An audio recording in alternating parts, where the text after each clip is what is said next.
discussion later. And so I hope we are all comfortable to have this session recorded. And I will invite the President, Mr. Moffat Nyirenda, to give his opening remarks. Mr. Nyirenda, sir. Thank you, Council Secretary. Let me request, I don't know if the video is able to be, I can't open up my video as well, so you can tell the ICT guy to unmute my video line so that I speak with the video.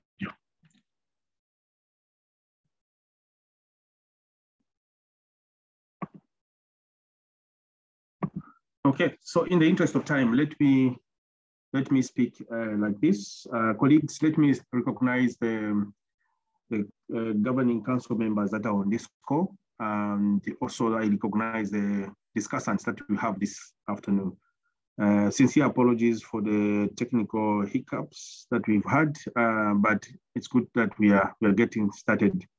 Today's webinar has been arranged following our commitment at our last AGM in Livingstone, that following the enactment of the Zambia Institute of Human Resource Management Act, number 3 of 2022. Today we have done the stakeholder management mapping in terms of who are the stakeholders we should be engaging, and you, our members, you are at the heart of everything that we are doing. So we have had the breakfast meeting, we've had the session in Livingstone, and like we promised in Livingstone, that we will have a series of detailed discussion on our act. This one is just the first one, and we are not gonna exhaust everything in this session. We will have other sessions to complete everything that will be done. So I just want to warmly welcome you to this afternoon's session. Please keep your questions and the clarifications that you may have on the Act ready. So Council Secretary and to the discussant, thank you very much for putting this together. Yeah, I'm looking forward to discussions, active discussion from everyone on the panel, and also from our members this afternoon. With that said, in terms of obviously the natural questions are what next after our act. I think. Thank you so much, Mr. We will give you that. We will give you that at the end of the session, and I will request that CS is the one who's going to do that. Yeah. So thank you very much. I think with those comments, in the interest of time, I officially open this webinar on our act. Thank you very much. CS, over to you.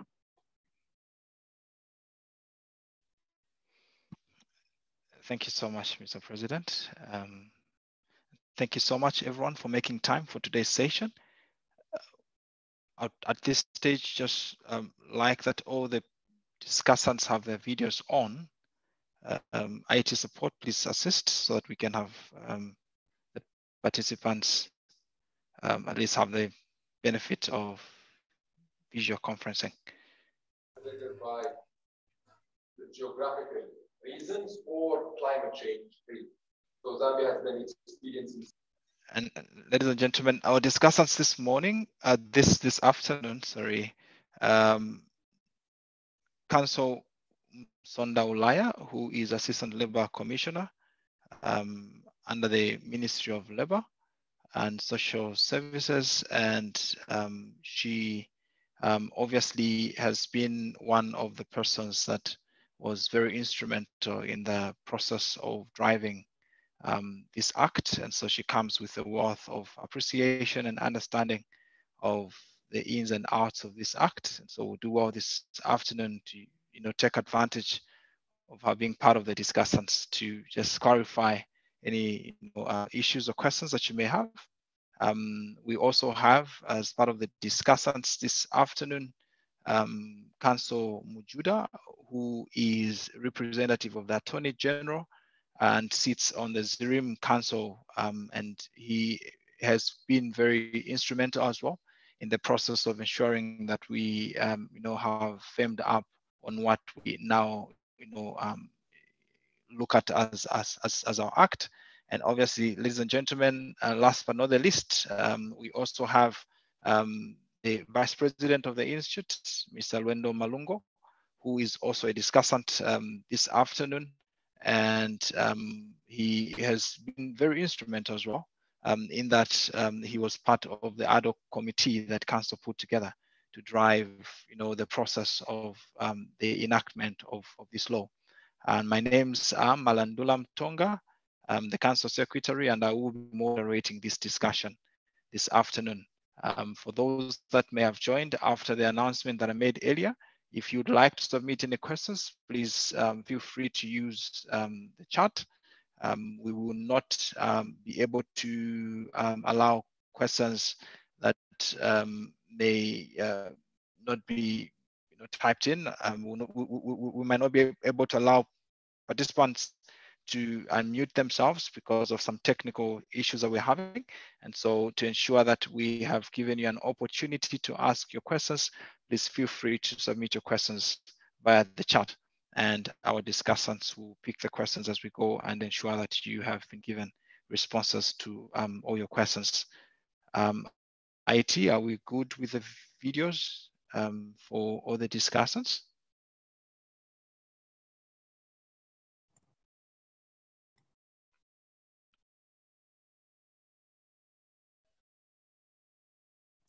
Videos will be given to chance on the person who's going to be presenting. So when the person starts presenting, the video automatically be able to switch on.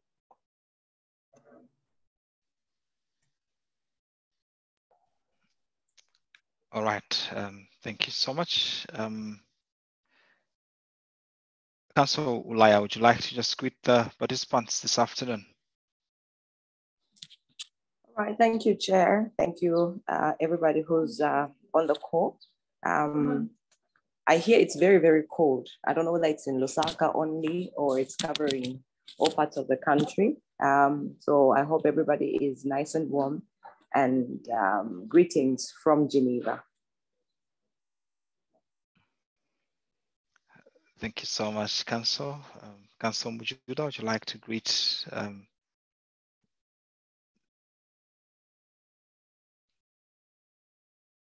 Councillor Mujuda, would you like to greet our members on the call today?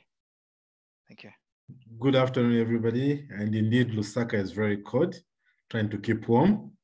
I'm looking forward to the discussion after our regional summit and the AGM in Livingstone.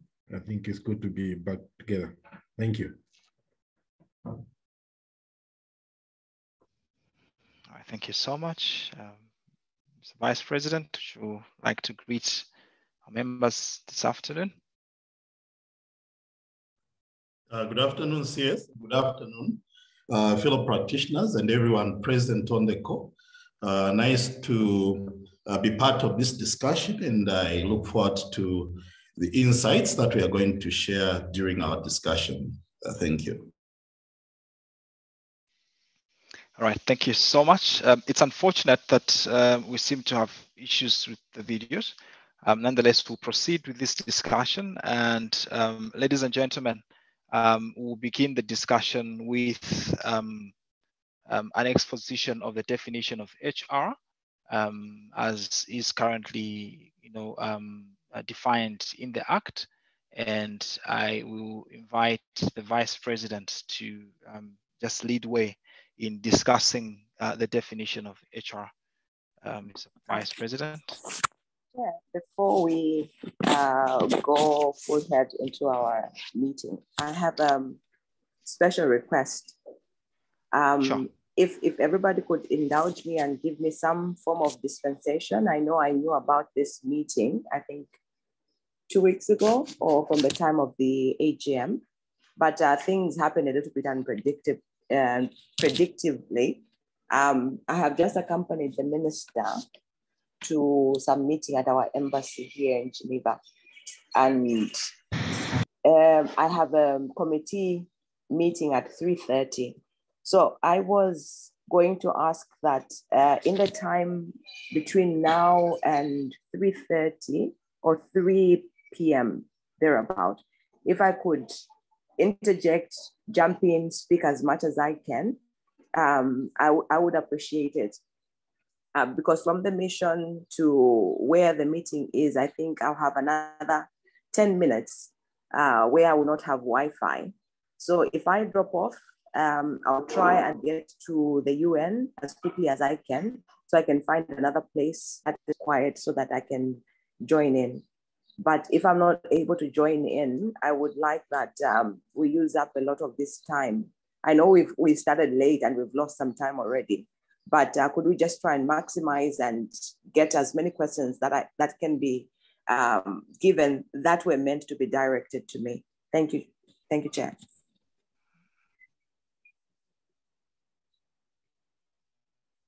Oh, and by the way, at some point, I'm going to turn off my video because I need to eat. So I don't want people to look at me while I'm eating.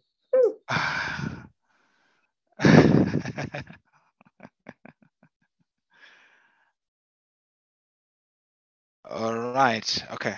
Thank you so much, Councillor Olaya. We'll definitely get to you so we can catch you before you go. I'll still invite Vice President to begin the discussion with a quick exposition of the definition of HR as is currently provided for in the Act. Mr. Vice President. Thank you very much, CS. So just to get started with our discussion, and I know maybe we might have wanted to start from a different premise, but I think taking on your invitation, CS, I'll immediately go to, or rather turn our attention to the definition of human resource management. Now, you obviously appreciate that the Act in Part 1, which speaks to the preliminary provisions, does contain quite a number of new definitions in contrast to the repealed Act, that is Act number 11 of 1997. Yeah, you will immediately appreciate that there are some new definitions that need to be unpacked. And so we begin with the definition of human resource management, which wasn't laid out or set out in the repealed Act. So this is a new inclusion in the ZIHRM Act number 3 of 2022. And so the details of that definition are that human resource basically means an application of a range of principles, practices, systems, processes, policies and procedures, tools and activities of managing human resource recognized by the Institute, including strategy and business management relating to people and organization management, organization design and development, workforce planning, talent resourcing, performance management, learning and development, compensation and benefits, employer and labor relations, human resource, digital and analytics, human resource operations and administration, human resource audit, labor law compliance, and risk management.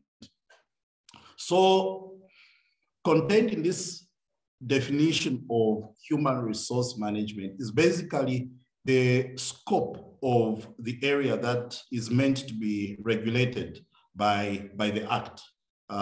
Because you obviously appreciate, colleagues, that you cannot regulate something that you have not clearly defined what it is that you are attempting to regulate. So a deliberate attempt was made in drafting the Act to ensure that we set out in the Act what are the bounds of human resource management, so that in any given situation, when any question arises as to what is or is not human resource management, then we have a point of reference that clearly guides us as to what human resource management is, which is the regulated scope of activity. And so basically that's what was done. And you also notice from the definition that we have reserved to ourselves as an institute, the discretion to determine what is human resource. And I'm saying this because there will be situations that may not have been foreseen in the definition that we put out, that might subsequently be deemed to be part of our profession. And we would want as an institute then to be able to say, this is part and parcel, or this is included within the scope of human resource management. I hope, CS, that is useful. Thank you. All right, thank you so much. If there's anybody that has a question on the definition of HR, please feel free to post it in the chat and we could still look at it as we go. Thank you so much, Vice President, for that. I would like to quickly, just try and throw a few questions to Councillor Ulaya before she rushes out. And the first one is on the commencement of this law. Do we expect an SI to be issued by the minister before this act can be deemed to have been operationalized? Or is it suffice to say at this stage that this act is already operationalized? In addition to that, I would like you to also try and attend to, what it means that the Institute is a body corporate with perpetual succession. Just a little bit of, a clarity around that and the implications of the change in the name. And so the continuation of the Institute under the new mandate, as well as the renaming. If you could just attend to those three aspects this afternoon. Over to you, Councillor. All right, thank you. So clearly I'm not eating yet, so I can quickly respond to the questions that you have raised. I'm hoping that everybody who's on the call does have a copy of the Act before them. It will be nice to, now start getting into the black and white of what the law says. I know in Livingston we're generally giving an overview, but I would encourage each and every one of you practitioners to get a soft copy, print something out as the discussion is going on so that we can follow. So in terms of commencement, if you look at section 1 of this act, it says this act may be cited as the Zambia Institute of Human Resource Management Act 2022, and there's a full stop. All right.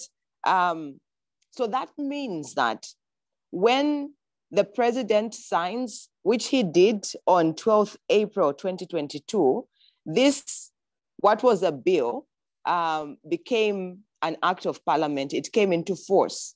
So it is applicable. The issues that are there, the prohibitions, the duties, the obligations, the vast powers that are in the act given to the Institute all became enforceable from 12th April 2022. So the only time you would require an SI is where, this is just bonus information now, where a law will say this act is styled or named this and that, and it shall come into operation on a date appointed by SI. All right. Now you notice those words are not here, and that is why the law, once it is signed by the president, comes into force immediately. The issue of body corporate is a very, very good status, meaning that it distinguishes between the employees, the actors, the members of the Institute from it's a legal fiction, from this entity that is called ZIHRM. Yeah. So ZIHRM in its name, obviously it operates through human beings.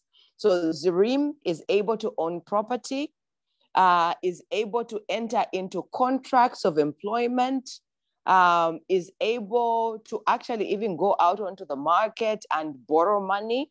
So, and then it can be sued in its own name, quite apart from its directors. So directors would only come in for things where the law says if a company does something and it is very clear that the directors were, you know, I'm trying to find nice words, were negligent in the way they handled matters, then a director can be personally liable for what the company has done. So that is, I'm sure everybody is clear about this concept of a body corporate.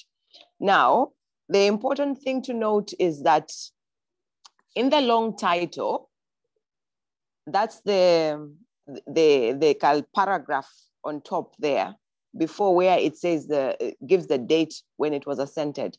It says an act to continue the existence of ZIHRM. Okay, allow me to use the acronym because we have practitioners who are well aware of what it means.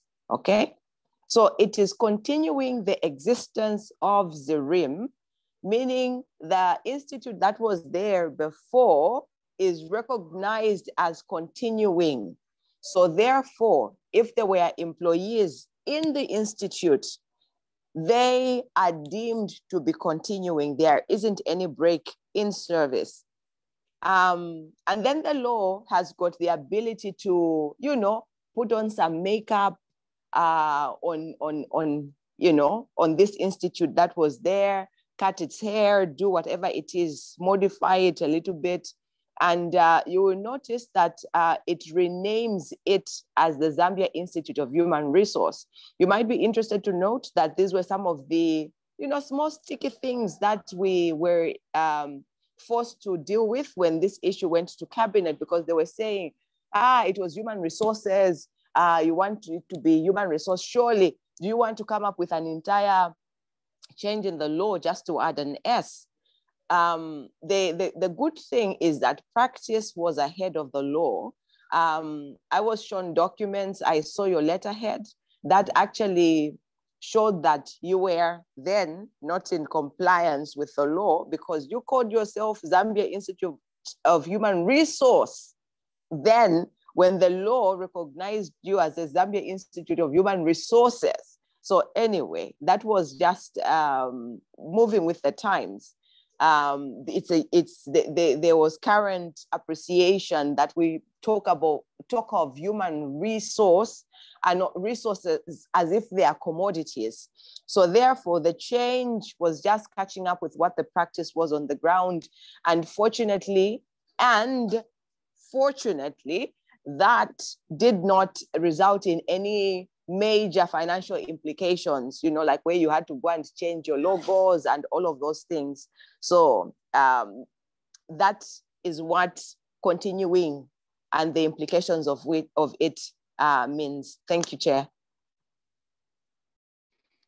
All right, thank you. Thank you so much. I've seen a question here which talks to what the benefits of the definition of HR are basically. Would you want to apply your mind to that, Council, before you run off? Yes.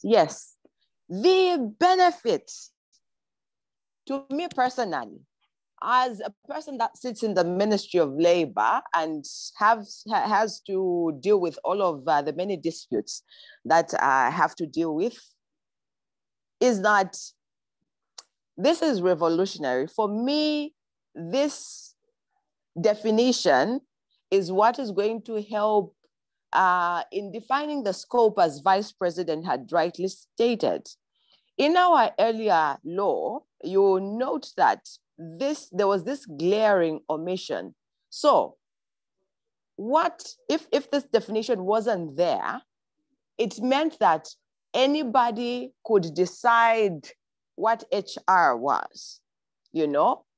And that is why you found in certain enterprises, you would have somebody who's, you know, a finance expert also doing what his contemplation of HR was. And that created a lot of problems, dissatisfaction, tension in the workplace. And secondly, the carving out of a definition, being clear about exactly what we're talking about, means that my labor commissioner likes to use the word quacks. I'll try not use that word. Means that imposters, wannabe HR practitioners are not going to try and cheapen this field by doing these things. Let them do other things, but the moment they do any of these things that are outlined here, then the institute is triggered. Then the institute can move in and use its enforcement powers to correct the error. So therefore, the definition of HR management helps in clarifying the area, the space in which the institute will operate, and also make sure that this space then is elevated to the level that we want it to be, so that it becomes a very honorable profession, much like we in society today will look up to lawyers and think they are the big thing, they are it's the it profession. We'll look up to engineers. So if we carve this out, then we know what we are focusing on. Thank you, Chair. All right, thank you so much. I know you've, I think, very well, and very ably explained what the benefits are. I would like you to also look at it from a professional perspective, as in for the professional. What does this definition mean in terms of what the benefit is to a professional, not just to the profession or to the institute as an organization, but to a single professional that may be operating in whichever organization? What does this mean? What does this imply in terms of rights or privileges, or in terms of the kind of autonomy that a professional might want to perceive that they have in that particular respect? So I'm thinking very, very quickly that... Sorry, I think you're still on mute, Councillor. Oh, sorry. No, I'm unmuted. Can you hear me? Yes, we can. Okay. If you can hear, Councillor, just give us a thumbs up. I got an indication that I got an indication. Can you bring me a plate? Sorry, people, let me order my steamer.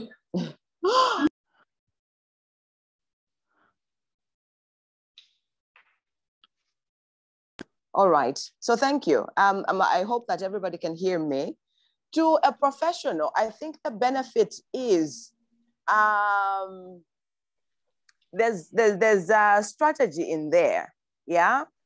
It means that the workplace, when you look at this definition very clearly, it very easily puts you in the C-suite, okay?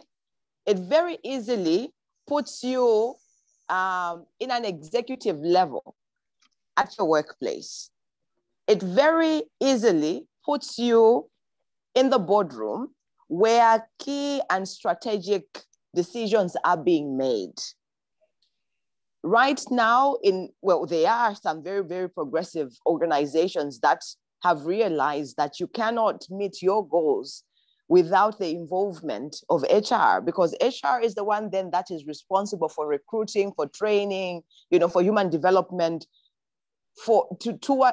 going towards meeting the end game of that particular organization. So the particular benefit, thank you. The particular benefit of this particular definition is that for the HR practitioner who's been in the game for a long time and can do all of these things, it raises your profile and you become an executive. On the other hand, for those ones that are just starting out in the profession, it gives clarity on the wideness of this particular field. So if and then somebody can actually decide, okay, what am I going to specialize in? And it spurs you on to grow, to be able to do the many things that are possibly available in this particular sphere. All right, thank you so much. Thank you so much, Council. Allow me to turn back to Vice President, and I'd like Vice President to comment on, I think, the other provisions in Part 2, starting with the functions of the Council. What does this mean, by implication, and what benefits do you see for, the profession, the institute, the public, and obviously the professional? I am sure that every member on this call wants to know what is, this law bringing in terms of a benefit to me as a professional. And so could you just apply your understanding to the functions of the institute in respect to, the different segments of stakeholders? Thank you. Sorry, Vip, I think you're still on mute.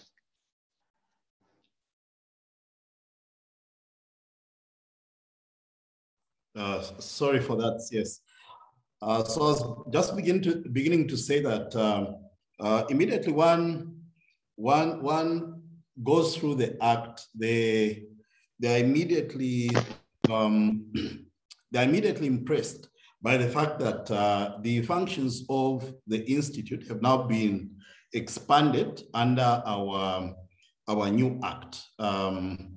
Particularly if you consider that the previous or rather repealed act had a fewer number of functions that had been donated to the institute. But what is quite telling when you look at the new functions now is that you can clearly see a deliberate attempt to give more power or more teeth, to the institute to be able to do certain things that are meant to enhance, the standing of the profession. So I'll just give a few examples there just to try and illustrate that there'll be much value now to be derived from the functions that have been assigned to the institute. So you have, for example, the aspect to conduct learning programs accredited by the Higher Education Authority as relates to human resource management. So already you can see from that as an institute, if we wanted to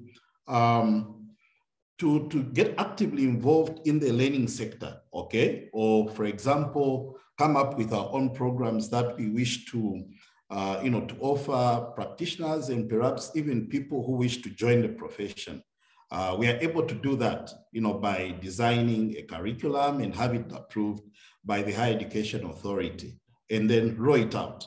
So having that leeway, having that latitude as an institute then gives us the ability to be able to craft programs that may, for example, be tailored designed, to ensure that we make available trainings or learnings to our members that might be targeted to address certain competencies that we are seeing in the profession.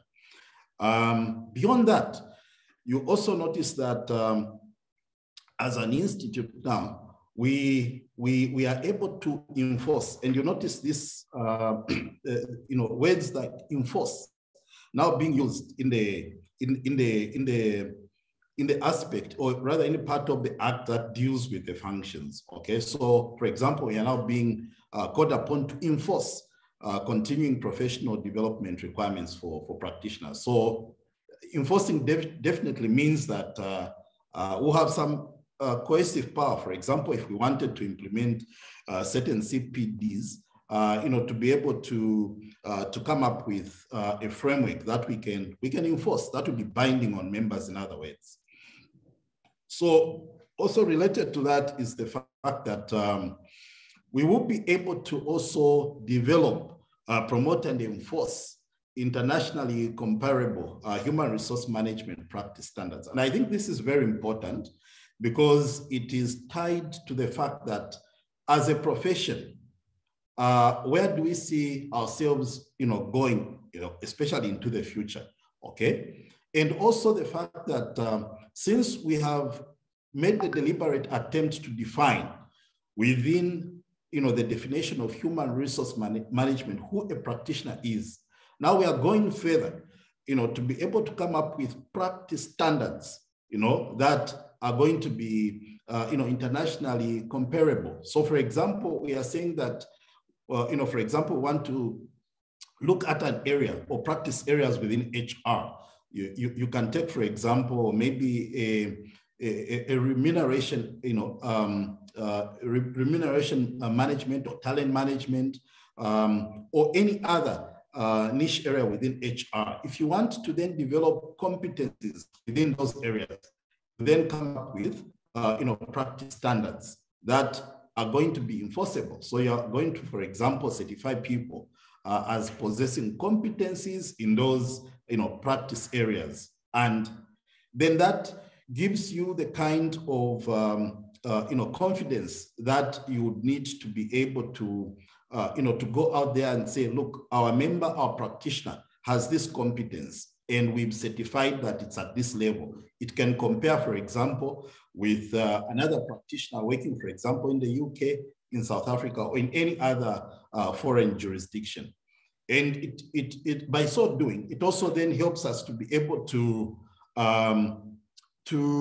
export our talent when you have certain practitioners that may wish to work in other countries. When we have practice standards, it will be very easy for them then to undertake certain conversions, in terms of certifications in those countries where they want to, to work in. So I thought maybe for me, those would be some among other functions that are key, and I think that are quite integral in helping the institute to be able to discharge its mandate under the Act. Thank you. All right, maybe just before you rest, Vip, what opportunities do you see for a member with all these changes and enhancements happening? Let's say there's a new competence framework that's developed. What kind of collaborations do you think the institute would need to have with individual members that would, that could be in terms of maybe, individual members being able to provide some of these programs as accredited by the institute so that they may be able to make ends meet at the end of the day. Do you think that the Act, the current framework of things would allow for such kind of aspirations for those that would look to, find economic gain, in being able to provide certain services that may, have a stamp, from the institute?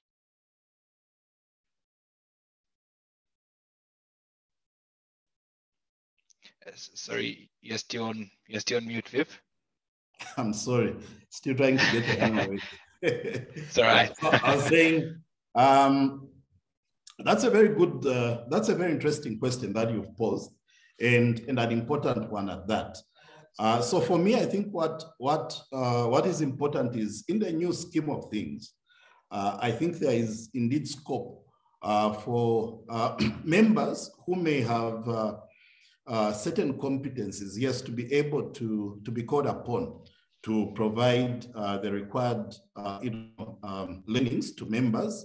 But I think what would be key before we can get to even discussing that is to be able to define clearly what are our practice standards as an institute, what are the competencies, and you use the right word there when you said framework. What is our competence framework? Because that is where you start from before you can even begin to talk about these proposed learnings.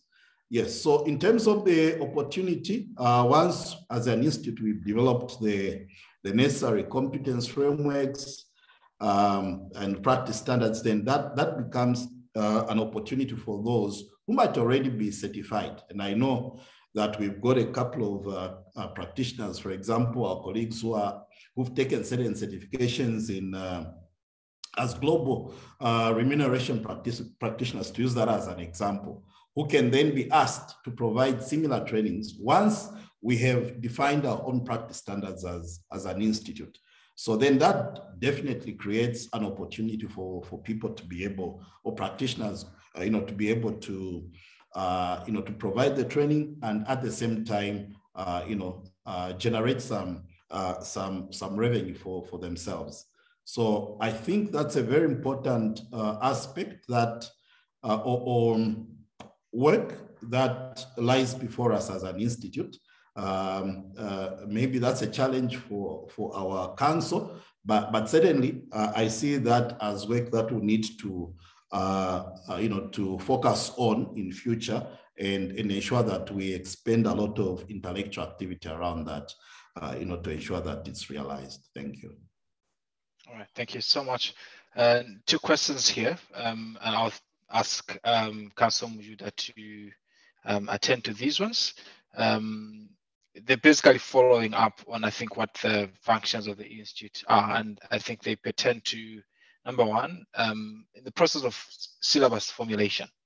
What is the role of ZIHRM syllabus formulation in the country, right? What role is ZIHRM, mandated to have by law? Is for example, ZIHRM mandated to regulate the syllabus for HR within the country? What is the role of the institute in as far as student affairs are concerned?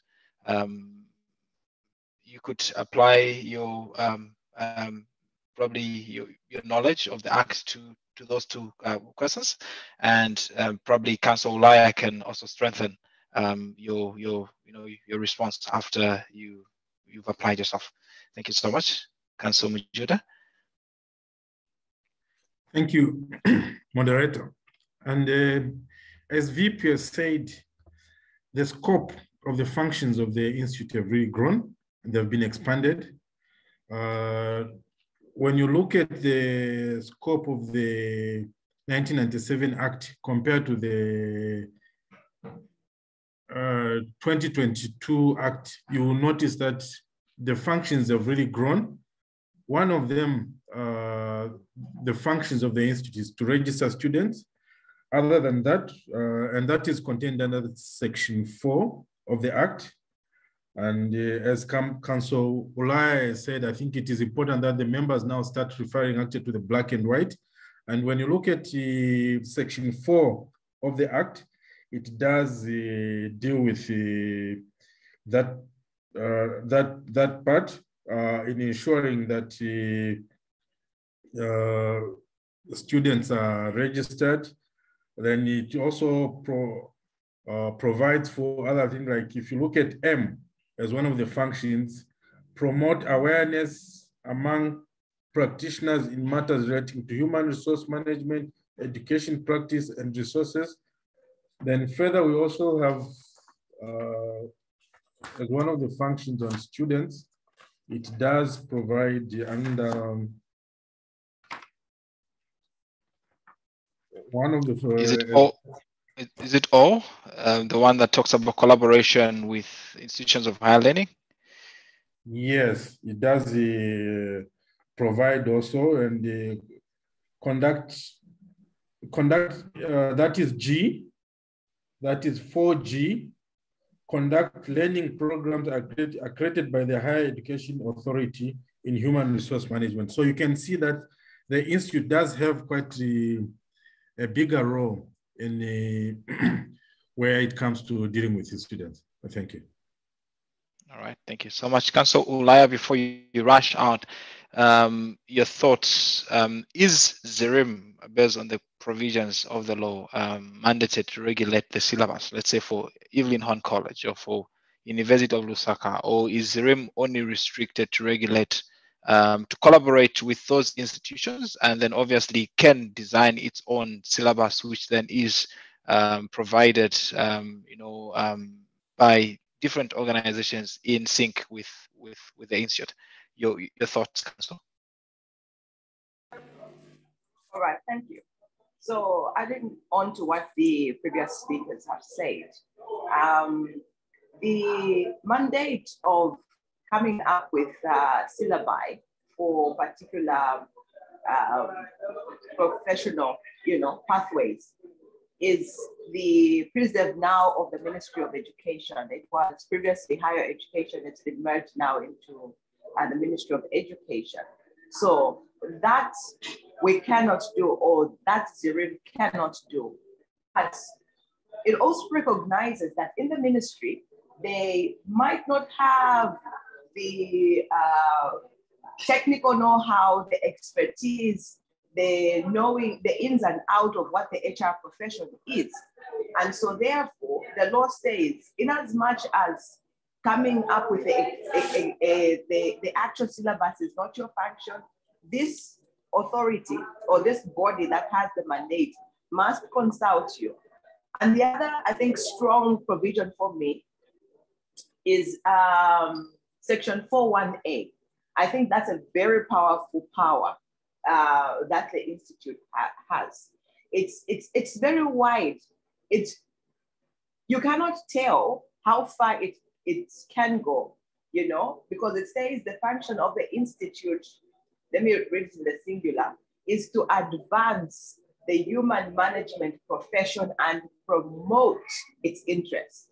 I could also read that to say to advance and to protect the interest of the profession. So if you have a syllabus in a particular institution that you can see, this stuff that they are teaching these people is just on personnel management of stuff that applied in the 1970s, and it will not be relevant on the labor market now.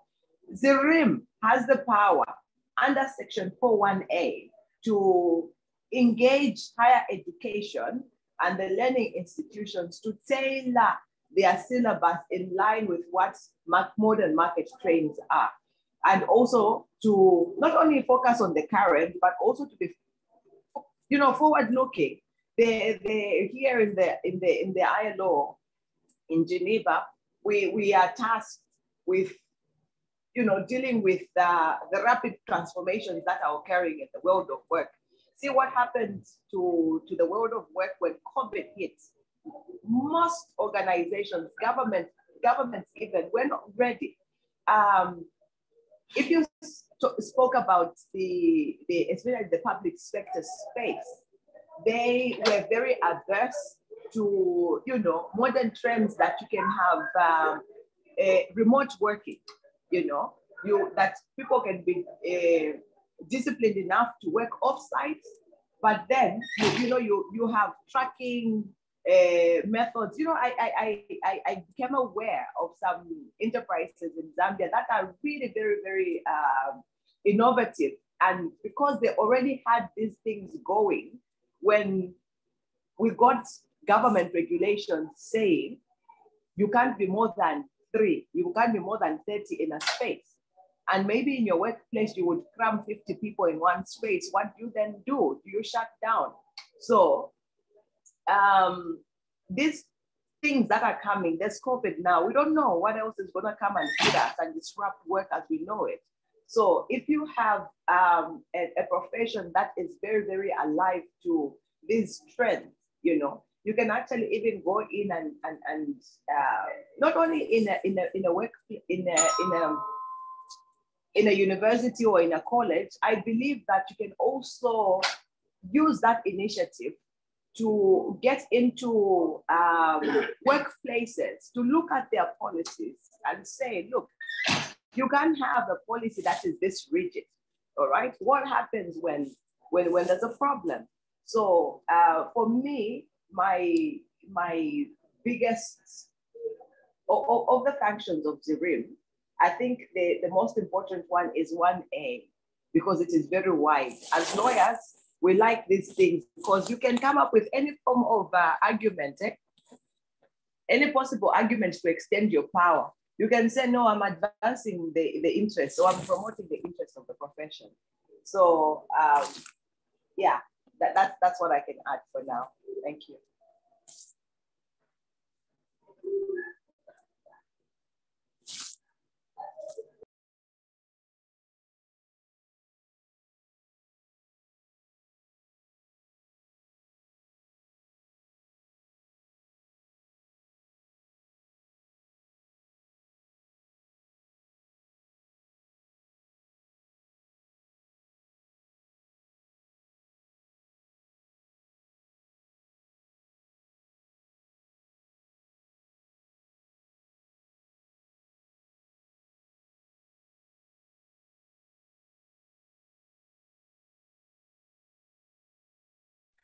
You're muted, CS. Hi, sorry, I thought I was audible. Yes, so I was saying I like the fact that there was mention in Council Olaya's response to the institute stretching the mandate under section 4 1A. I just want to bring our attention now to section 4.2, which basically has two very interesting provisions. The first one basically speaking to the institute being able to determine fees payable for inspections and fees for services rendered in accordance with the purposes of this act. And B speaks to the institute being able to determine what portion of those fees would be payable in respect of any part of the year and the date on which the fee or portion of the fee is payable.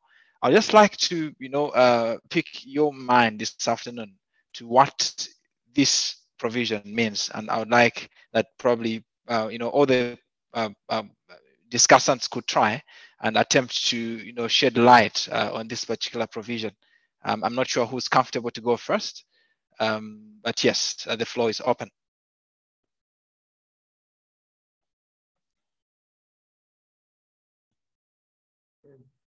Can I go have a take at it? Sure, Councillor. Okay, when I was looking at this, first of all, what came to me is it the search to do this must have to be a search conducted at in our records, and in this form, I'm looking at the search conducted on the row of practitioners. So if somebody would like to see if practitioner Malandula is a registered practitioner, they would have to go to the institute and ask to go through the register to check if he is a registered member. So just like we do it when we go to PACRA, when we go to conduct a search, when we go to lands, I think this is the role. These are the fees that we do expect the institute that they'll be able to determine when people will be trying to go through this one. I saw somebody made a question, just posted a question to say probably the institute should publish a list of all the practitioners so that we are able to see who is a valid practitioner and not. And probably in the absence of that, I think members of the public, now that the is operational, I think it will be up to the members of the public before they employ a practitioner that they conduct a search with the institute to be able to see that the candidate they will be employing is licensed. Yes, last night I saw an advert on ZNBC where they're saying they will be employing the director of human resource.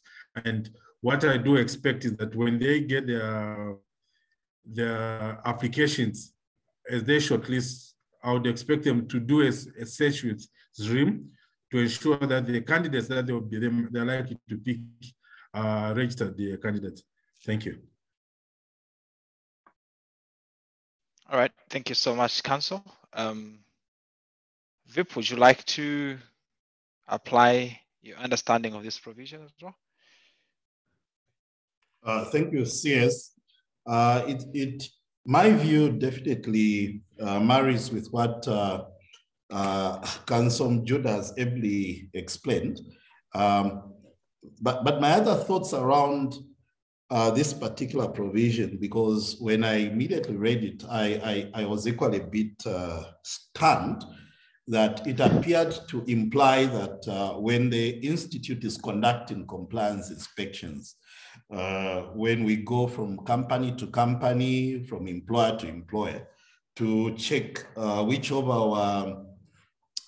their HRR staff are members of our institute or registered with ourselves. I think those are what we basically refer to as compliance inspection. So I couldn't conceive of a situation where we begin then to charge employers who've not invited us to go and inspect. But as Council Judah says, and I agree with him, it would appear the intent in our case is that the institute is given the discretion to be able to impose or fix fees that are payable when one wants to conduct a search on the registers. So as an institute, you might be aware that to be required to maintain registers for practitioners, for students, for HRFMs or consultancies, okay, among other records that will be required to keep as an institute. So when a member of the public desires to conduct a search on the register, then they'll be required to pay a fee to allow them to conduct that search. But maybe another way of looking at this provision to sort of make sense of it is to realize that obviously our act was written where other acts for other professional bodies were enacted. And what immediately comes to mind is the Health Professions Council, Health Professions Act, rather, which, if I'm not mistaken, was enacted in 2008. And you notice that it contains similar provisions to our Section 4. And indeed, even the Engineering Institution of Zambia Act does contain similar provisions. So my thinking is, particularly for the health profession, you notice that the practitioners in that profession have a number of health facilities, like clinics, consulting rooms where they conduct their business from. And it is part of a requirement of that particular professional regulator that when members are setting up, for example, a clinic or a hospital or any other health facility, there will be a pre-registration inspection that is conducted to ensure that the premises then complies with the Act. So it is that inspection then that attracts the fees that are being referred to in the comparable provisions for those acts that I've talked about.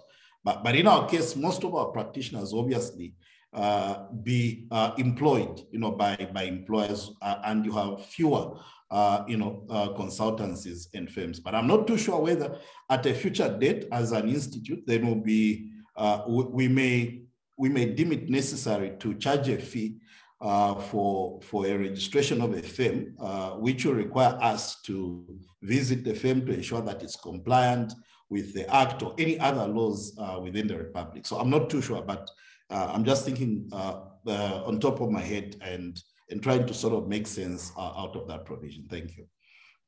Thank you so much. Councillor Ulaya, would you want to comment on that as well? Yeah, sure. Thank you. So I think one of the most important things to note about this provision is that it says the institute may, yeah? So you may, it's giving you the discretion to, as you do your work, if there's certain administrative costs that you are incurring, and it makes sense for you to charge a small fee just to defray those costs. Where's my video? What has happened to my video? You've turned it the other way. Yeah, I saw it was, I was showing my shoes. So I had to run because the minister is about to leave. So anyway, let me speak quickly. Okay. Sure. I think this is a very, very important provision to have, okay? Because right now, we are not sure about the possible things that would encounter, the possible challenges that would have a financial impact.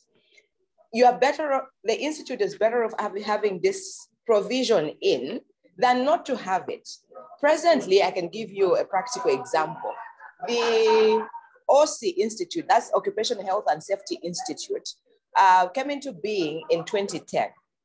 And now they are at the ministry knocking at our doors saying, you know what, we don't have a provision to charge fees.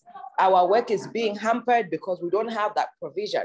So it's best to have it so that as you are doing your work, if you determine it's not necessary actually to charge any fees, then you will not invoke this particular provision because it's a may. It doesn't say the institute shall. So if that's any comfort, you need to note that you will not be obligated, as it were, to charge fees, as it were.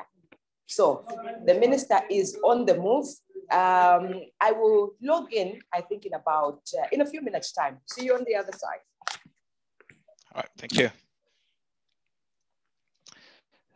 Thank you so much. So we have a couple of questions here. I'll just read them very quickly before we turn to consider matters around the Constitution. So I'd just like the discussants to be ready to discuss issues pertaining to the Constitution. The first question I have here is the Act operational now? The answer is yes, it was provided earlier on. Have inspectors been appointed? What will be the role of the inspectors that they won't be doing at the same work of labor inspectors? May I urge you, Esther, to just hold on this question. We'll address it when we come to, is it part 5, when we look at the inspectorate. And so all questions around these, inspections and the inspectorate will basically be held off to that time. In the past, before the new Act number 3 of 2022 came into being, there were various violations regarding compliance with qualifications and practice, and nothing much was done to those violating the law. What and how shall the process of regulation be conducted among practitioners vis-a-vis violators as provided for in the ZIHRM Act? I think this one speaks to part 4 and part 5 as well, where we're looking at disciplinary issues as well as the inspectorate. And so Stephen Kombe, just hold on this question. We will address these questions as we go. Mwanza says, may the Institute please publish an updated list of all paid up members on the website. This will help members of the public to know who is practicing legally or illegally. Right, that is something that is well noted. I think one thing that you would also want to know, Mwanza, is that you actually have access to know who is practicing, who's affiliated at a given time on our platform, the GRUAP platform. So once you're subscribed, you are able to search for specific individuals, and if they're on the platform, the names will come up. If they're not, the names will not come up. So that's something for you to be able to note there. How is the new Act protecting HR practitioners working in companies where one is hired as an HR officer, but all the HR duties are being handled by a foreigner? The HR person is only called upon when there are legal matters or labor officers are on ground for inspections. All right, Albert, this question is going to be addressed as we start looking at part 3. So hold your fire. There is one of the requirements for registration that speaks to that. Councillor Mujuda, I'd like you to take note of that so that you can address it as we go. Wongani Kuma is asking the question, could the Institute be proactive to provide the list of paid up members? I think it's the same question that we dealt with up there, and it's well noted. How will the Act enable the Institute to regulate HR firms that are providing HR support services within the country, especially in the case of non-Zambian-based companies providing HR support in the Zambian market? This, Bongani, will also deal with under part 3, and so I'll just direct the attention of Councillor Mujuda when we are looking at part 3 to ensure that these things are addressed. Can we please speed up the process of issuing certificates? Why not issue numbered, e-copies? We'll look at what form the certificates must take in the next part as well. And for now, we'll pause there, and I'll just invite the Vice President to lead us in reviewing the provisions that surround the Constitution. What does the Act really require? And what's the process for getting the Constitution enacted? What can be in that Constitution? Is there a limit to what could be there? Is there a limit to what could be prescribed, or the definition of benefits, or other things that will be of interest to the members? Vice President, over to you.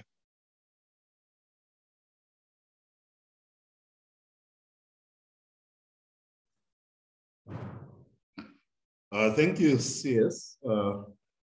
And a quick view on the provisions to do with the Constitution is that the Act, when you look at it, gives us a broad framework for that governs the issues to do with the profession and other governance issues.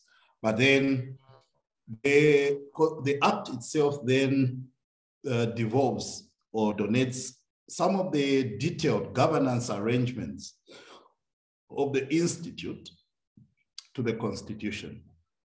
And according to Section 5, the Constitution is supposed to be adopted, okay, by the members of the Institute, voting in the annual general meeting or in the general meeting of the Institute.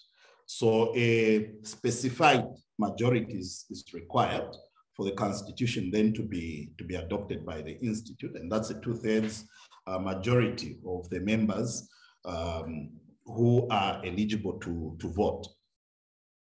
Now, what is important to take away from this conversation on Section 5 is that the Constitution really is supposed to provide a detailed framework of the governance aspects to do with, for example, the meetings, how the meetings are going to be called, issues around the election of the office bearers, and here we are talking about the council members, detailed provisions on the powers, on the duties, as well as on the authority of the council, the functioning of the council, and indeed elections, the conduct of elections. So the details of all that is supposed to then go into the Constitution. So you may be aware that under Act number 11, 1997, there was a Constitution that was adopted by members, and it served the Institute up to the time, up until now, rather. But obviously, because the new Act has ushered quite a number of new provisions, there is need now to ensure that the Constitution is in line, okay, with the Act. So I'm aware that later this year we are going to call upon the members to adopt, the Constitution in either the annual general meeting or perhaps an extraordinary general meeting, where a question will be put to them to adopt the Constitution, and there will be a process leading to that, which will involve consulting with members on the Constitution. There will be a draft Constitution that is going to be written, and then members are going to be asked to give their feedback. They're going to be consulted on it and what they think about it before it is tabled before the ZIHRM or indeed the annual general meeting for adoption. So in terms of the roadmap, I think that's the way it's going to look like in outline. But in terms of the actual document, I think it's, in a nutshell, the Constitution is then supposed to provide detailed governance arrangements for the Institute. But having said that, I think one of the things that will need to guide our work in developing the Constitution is to ensure that the Constitution does not exceed, the powers that the powers that the Act gives, the Institute. So, for example,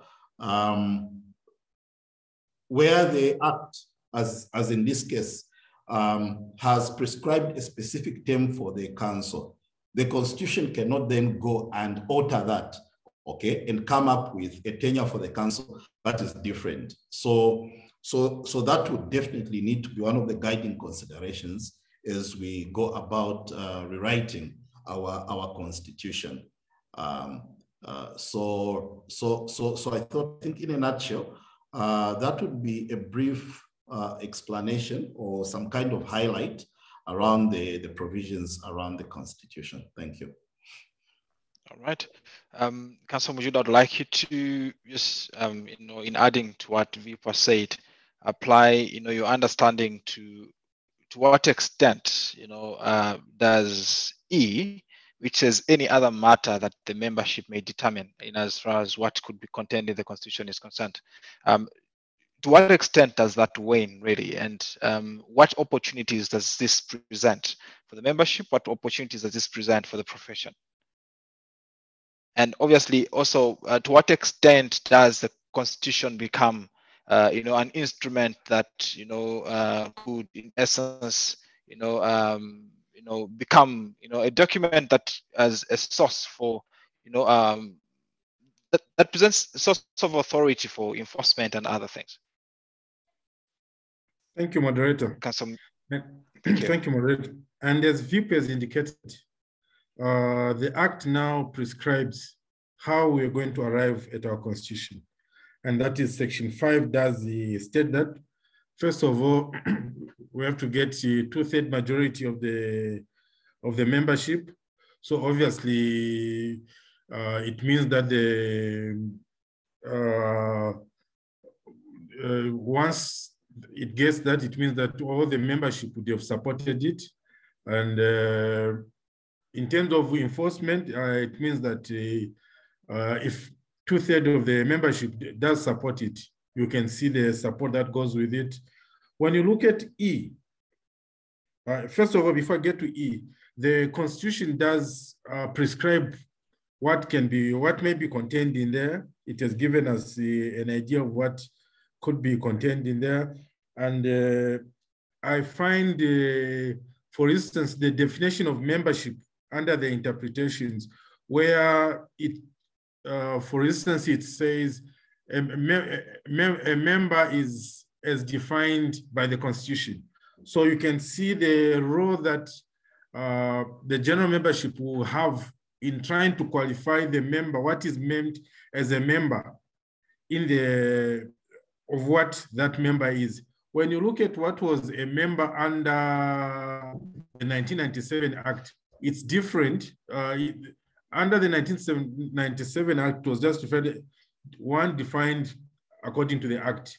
But for 2022, it will be according to the Constitution. So what the members would decide, what the general membership would decide is who is a member. I think that will carry a lot of weight. And I see it where it's coming from, because other than a member, we also have a practitioner. So I think there the Constitution expects the Constitution to elaborate between a member or a practitioner, or will a member be the same as a practitioner? So those are some of the things that I do expect that what may be elaborated. And when you look at E, any other matter that the membership may determine, I believe this section, it does give the membership or the Constitution a carte blanche to come up with something. But as VIP said, it should not be inconsistent with the Constitution and with the Act, sorry. So anything that goes against this Act, which is the supreme to the Constitution, it will be inconsistent and it can be challenged. So yes, it gives the institute or the membership a carte blanche, but it is not without a fetter. Thank you. Right, thank you so much. I think just to shed light also on section 5.3 D, which talks about classes of membership and their rights and privileges and obligations, that this now has been relegated from the Act to the Constitution. And so for members that are interested to know what really should be my rights as a member, and what really should be my privileges as a member, what should really be my obligations in that particular respect, would it suffice to say, VIP, that the Constitution must be able to provide clarity around that the questions that most members would have around what are the benefits, what are the rights, of being a member, that those are things that should in essence be dealt with in the constitution making process. maybe just a quick comment, Vip, on that before we move on to looking at the provision that talks about the president and vice president of the institute. Thank you so much.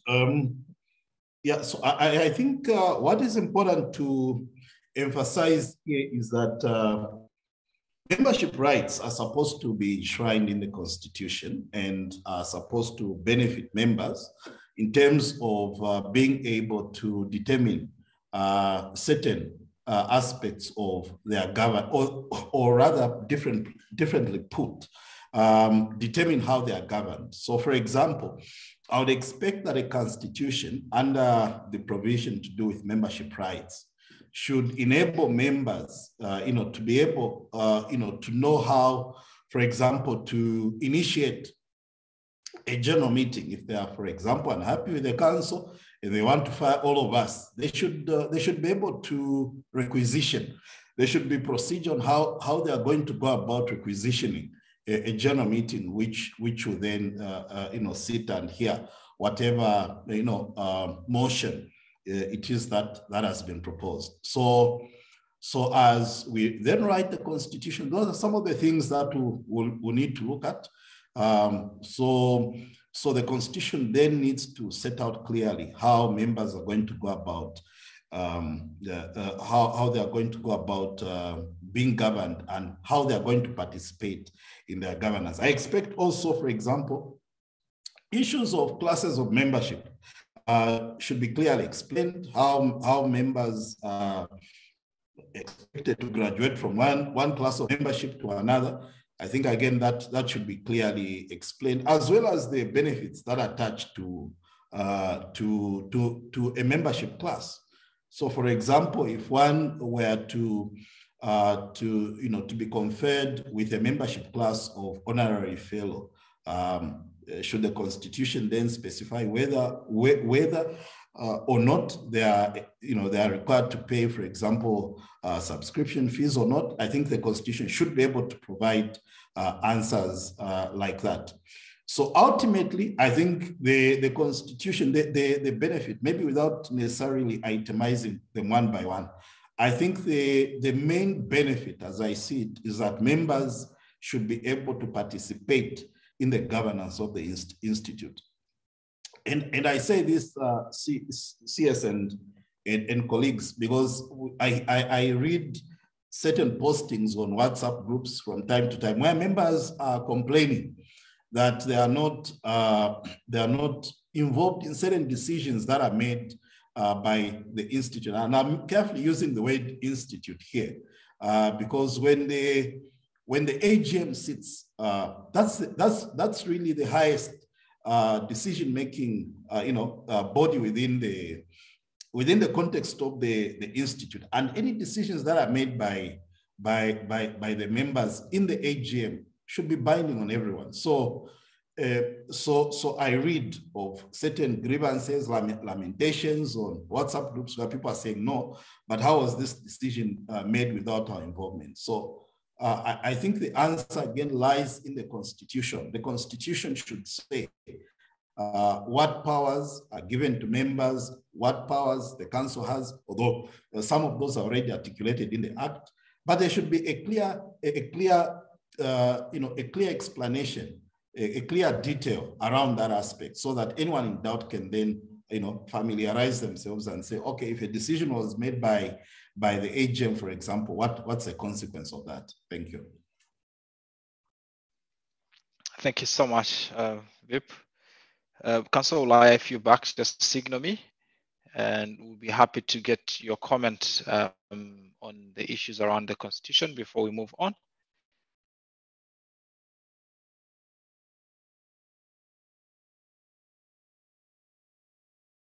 All right. Sorry, I didn't get you. Sorry, I didn't get you. I was saying if Councillor Olaya is back, I just wanted her to signal me so that we could get a comment on the Constitution. All right, thank you so much. At this stage, I'd also like us to just very quickly discuss the council of the institute. Obviously, there's specific provisions that speak to the office of president and vice president, and obviously the functions of council, you know, in that particular respect. And where it's not defined, for example, you know, in the sense of, let's say, section 6, where there's a clear definition of, you know, the role of vice president and president. What, you know, does this act provide that could probably bring clarity to what, for example, the roles and mandates of, you know, the different office bearers, as, you know, provided for here, you know, on the Council of the Institute? You know, just quick comments on that. Maybe we could start with VIP, and then if Councillor Mujuda have any thoughts around that. Just the constitution of the council, disqualification of the council, as well as the functions of the council. VIP. Thank you. So in terms of the composition of the council, you notice that there's a material change from what we had under the 1997 Act, in the sense that now the composition under Act number 3 of 2022 is simply the president, the vice president, the council treasurer, the council secretary. Then you also have now a representative of the Law Association of Zambia, a representative of the Labor Commission, and 3 practitioners, okay, who you can possibly call 3 councillors, okay? So under the 1997 Act, there's a difference in that apart from the president, the vice president, the council treasurer, the council secretary, who existed in the council under the 1997 Act, you also had the vice treasurer, the vice secretary, a representative of the AG, okay, and 2 councillors. So there's a distinction there. So what is that distinction? It is that under the new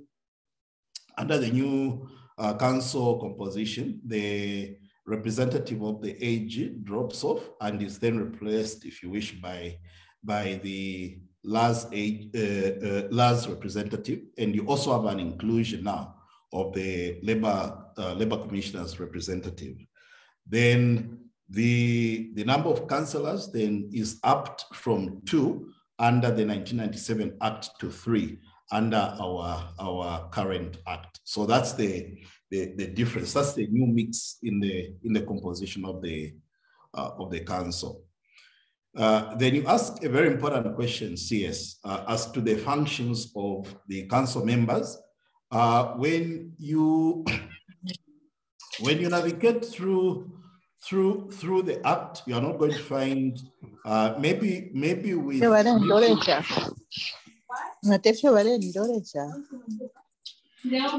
sorry, Esther Kapista, your mic is unmuted. If you could just mute it.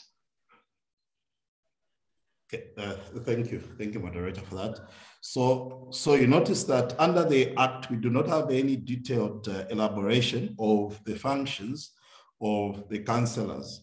So now I guess that is something that will have to be dealt with by the Constitution in order to putting a bit of more content, you know, on the functions of the councillors. So if members then need that detail to be, you know, to be laid out in the Constitution, then that is something that can be undertaken.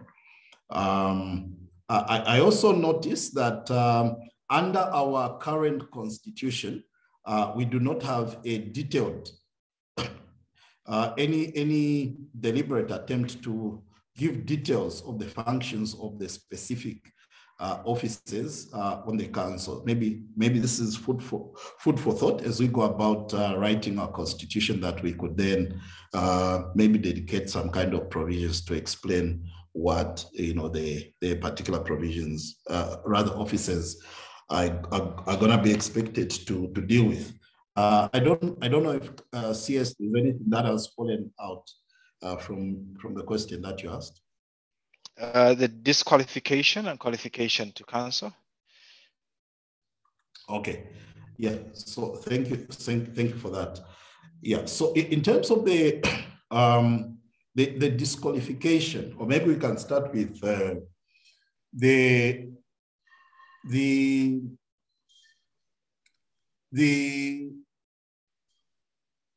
disqualification for one not to be elected or nominated as a councillor or as a member of the council.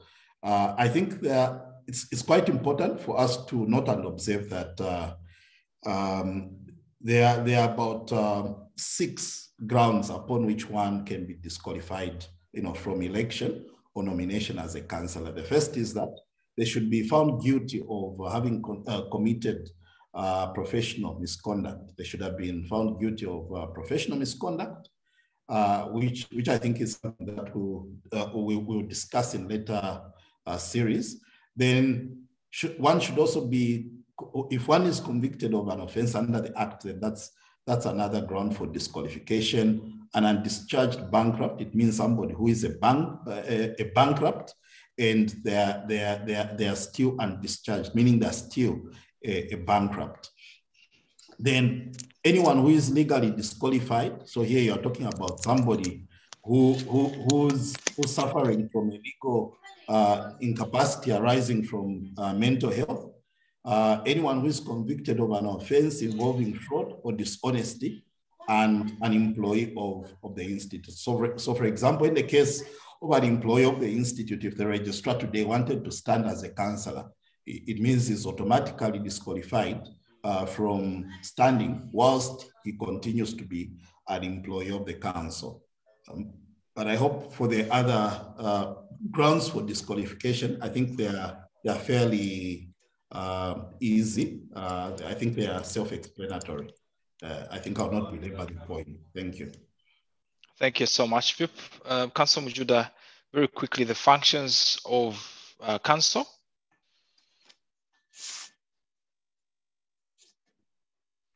Thank you, Chair. And one thing that I just wanted to add from what Vipers was giving on the Constitution. When you look at Section 6, when you look at Section 6 of the Act, it talks about... Councillor? I think that somebody whose mic is unmuted. Evans, your mic is unmuted. If you could just mute it.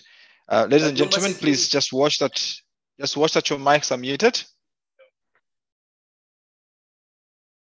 Mr. Evans, I think your mic is unmuted, and Clinton as well. And Deborah, your mic is unmuted. If you could just mute your mics, please. Thank you so much. You can continue, Councillor. So I was talking about, I was just going to add something on the aspect of the Constitution and why it is important that the membership does take a lot of keen interest in drawing the Constitution. Section 6 says the Vice President and the President shall be elected according to the Constitution. So again, the membership have a role to determine on what kind, how should the Vice President or the President be elected? What level?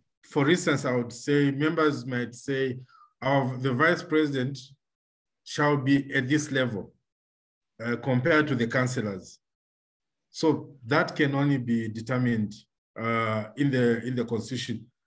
The Act has given us on the other sections. It has just talked about for the councillors, the secretary. It hasn't prescribed, but when you see it referring to the Constitution, I think it does expect us that we might decide to come up with a different kind of form of pre-qualification for somebody to be elected as Vice President and President. Coming to the functions of council, one thing that I find from between the 1997 Act and the 2022 Act is that the functions of the council, the Act refers it as executive. Let me just read it actually. The functions of council are to perform executive functions of the institute, So it does bring in an executive aspect of the functions of the council. For instance, they shall be involved in the approval of the annual work plan, approval of the budget. Apart from that, they'll also be advising the minister, which is, I think, is a very big role, a serious change, a serious departure from the 1997 Act. This means that the HR profession is actually, as Ulaya has put, they'll be there on the table. They are right sitting at the table, advising the minister on issues relevant to HR practice. So the functions have been embodied, they've been widened, and I think they're quite significant. Thank you. Thank you so much for that, I think, exposition on the functions of the council. Ladies and gentlemen,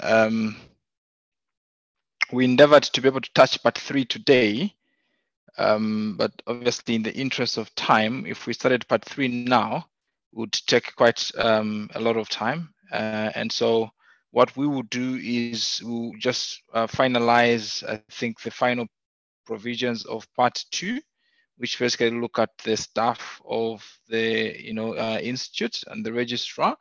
And then after that, we'll take the questions that we have and then look out for the next invite, which will basically be very soon, I think in the next 1 to 2 weeks. And then we'll have the opportunity to be able to pick up from where we are going to leave off today. The essence really is not to rush through the provisions of this act, because it's important that we ensure that we all understand as members what the implications of this act are. As we have heard, for example, there are certain opportunities to ensure that we have shaped this institute better, and so we want to ensure that nobody is left behind. And for everyone's knowledge and information, this session is being recorded, and we'll ensure that it is published on the website for your review afterwards, or if you'd like to share the link with any other colleague that may have missed this particular session. Before we can come to look at the staff of the institute, the registrar and staff of the institute, allow me to just read through some of the questions that we've just received. Can we please speed up on the process of issuing certificates? Why not issue numbered copies? This is going to be covered under part 3. Our licenses read to be issued once HR practitioner pays today. Namonda, your question speaks to whether or not you can get the license if you paid.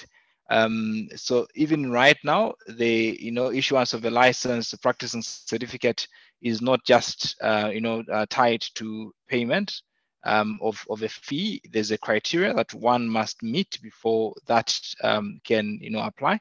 And so we have a link on the website that enables any member that would like to either renew their membership or apply for new membership for those that would want to join the profession. Please visit our website, and you will find the links that can enable you to be able to take action in respect to what you'd like to achieve, whether applying for new membership or renewing your current membership, or even upgrading your current level of membership. If, for example, a finance manager is registered as a member, will that FM be allowed to handle both HR and finance?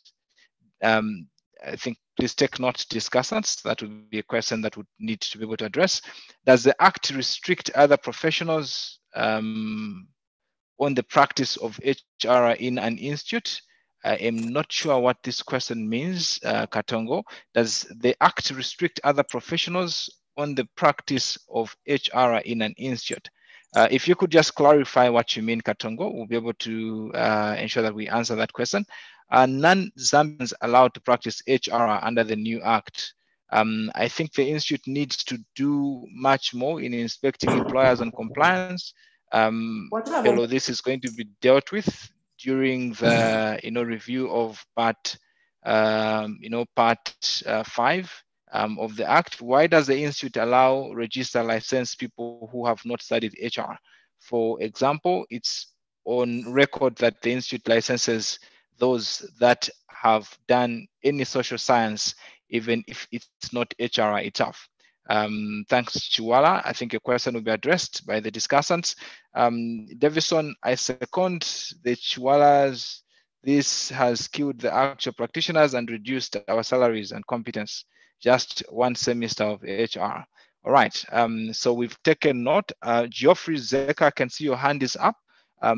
May I request that you type your question or your contribution, and then we'll be able to read it here. But very quickly, before we can look at the staff of the institute, gentlemen, I would like you to respond to the question that came from Anderson that says, if, for an example, a finance manager is registered as a member of the institute, will the FM be allowed to practice both HR and finance? Maybe let's start with that question, and then we'll go down to the other questions. Would any, I don't know, who'd be more comfortable to handle that one? Vip, would you want to give that one a go? Right. Yes. Okay, great. Yeah. Please. Yeah. So I think that question is quite important because it is important for us as a profession to understand that under our new legal regime in Act number 3 of 2022, we as an institute have been given significant power, I think as has already been alluded to determine the requirements for one to be registered as a practitioner. I think we'll delve into that. I don't really want to preempt that discussion, but suffice it to say that if a person who belongs to another profession decides to apply to become a member of the institute, and they do meet the requirements that we've laid down for registration as a member and eventually to entitle them to get a practicing certificate, then there's nothing that should stop such a one from practicing as an HR practitioner, as well as a member of any other profession, be it accountancy, law, or any other profession, regulated or not. So I think what is important to really emphasize for the purposes of this discussion is where a person meets the requirements for registration, then they're entitled to be registered. But I think the catchword really is, have they met the requirements for registration? If they have, if the answer to that is yes, they have, then they're entitled to, to be issued a certificate of registration as well as a practicing certificate if they're eligible for such. And maybe just in passing, I think what will really be important going forward, because really we need to know that I think the future of work may require some people to have a mix of skills, okay?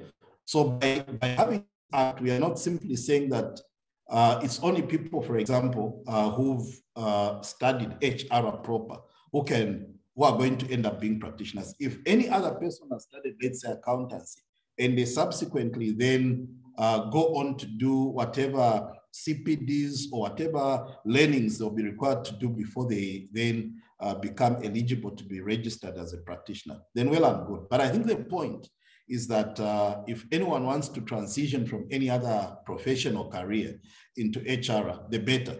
I think for me, one of the things I want to see under this act is that HR should become a career of choice. Just like we've seen certain HR practitioners, study other courses and then acquire registration to those courses. We have people who become accountants, but they are HR practitioners, others have become lawyers, and so on and so forth. So I thought maybe that could be my 2 cents to that question. Thank you. Thank you so much. Councilman Judah, would you like to add anything to that response? For me, the qualification would be for that FM, the qualification would be, does the FM have a practice certificate? And if that FM does have a practice certificate, then he can practice. Of course, as VIP has ably pointed out and has ably dealt with it, there's a criteria for granting that, that certificate. It might call for review. Some organizations might have to start reviewing the way they call their titles. I've heard of titles such as Finance and HR Director. If that person does not qualify to be an HR, to hold that title, it might be sooner than later that they drop that title because it might be against the law. So if there's an FM who is practicing unqualified, then that is tantamount to breaking the law. So I think everybody, the qualifying part will be having a practicing certificate. Thank you. All right. We have a few questions here, which I think are covered under part 3. But maybe because this question has, I think, appeared so many times, if we may just give a very quick response, and then obviously we'll come and delve deeper into it as we go. The question really speaks to, can a non-Zambian practice HR? And I know that it's covered adequately under part 3, but maybe we could just quickly address it, and then we can look at this as we go. And obviously there's another question that says, why does the institute allow or register license people who have not studied HR? Vip, I know you've somehow touched this question, but maybe you could just speak to it again and also speak to it in the perspective of where we are going, with the fact that the Act now requires that we can define what kind of knowledge somebody must have before they can be admitted into the profession. Vip, maybe you could start, and then we could have Councilman Judah reinforce.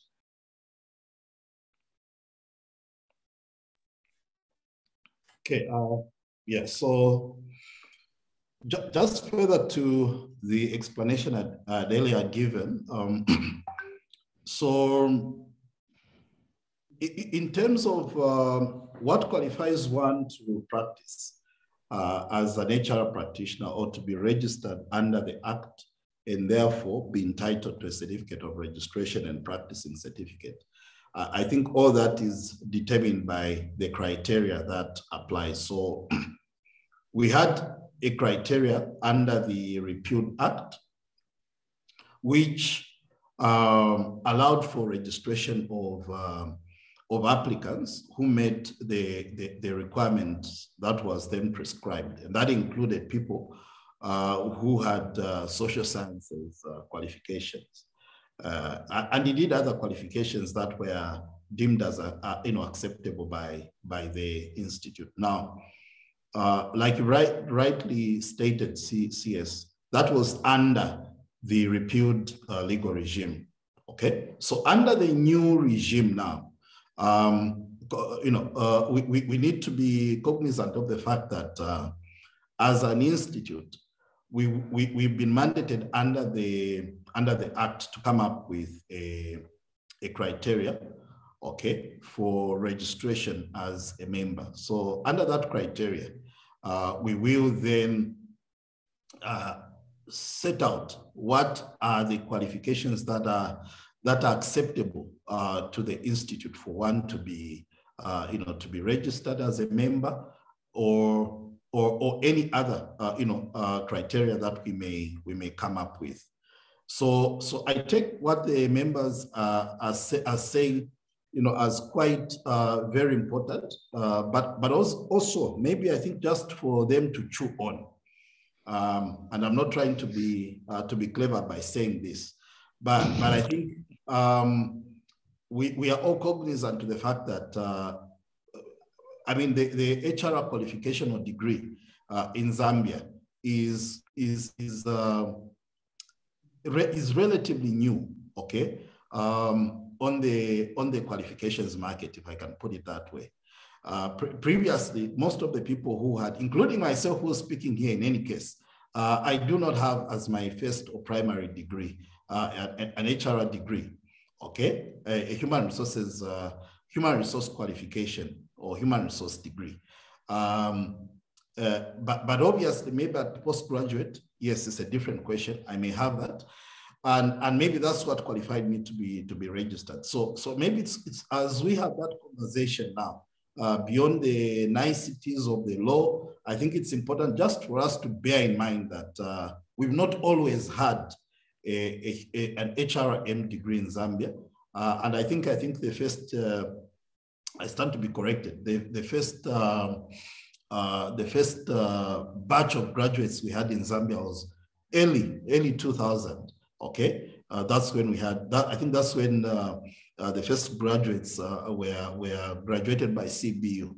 But before that, we didn't have people with degrees. So most of the people who are coming into the profession had either social science degrees or degree or any other degree. But yes, there is a compelling case now, and I actually sympathize with what is being said. There's a compelling case now that the qualification of choice should be a human resource management degree.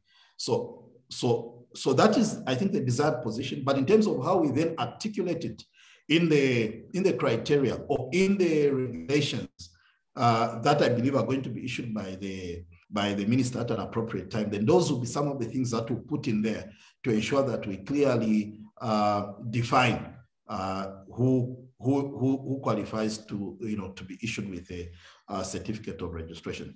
I hope I've done justice to that question. Thank you.